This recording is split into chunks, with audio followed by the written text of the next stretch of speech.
அப்பாவு அவங்க பேசக்கூடிய அந்த இடத்துல தெளிவா அடிக்கிறார் அவர். கோல் வாக்கர், கோட்சே இவர்களுடைய வழியில் வந்தவர்களை விட தமிழக இந்த அரசாங்கமும் இந்த சட்டமன்றத்தில் இருப்பவர்களும் ஒன்றும் சளைத்தவர்கள் அல்ல அப்படின்னு சொல்லி மிக தெளிவா பதிவு பண்றார்.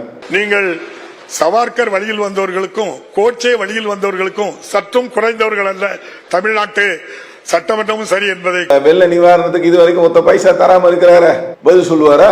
ஆள் கிளம்பி போயிட்டு என்ன சாக்கு தேசிய கீதம் பாடப்படவில்லை, ஏதாவது ஒரு காரணம் வேணும் இல்ல. எனக்கு மத்தியில இருந்து அங்க இருந்து என்ன சொல்லுவாங்களோ அதைத்தான் நான் செய்வேன்.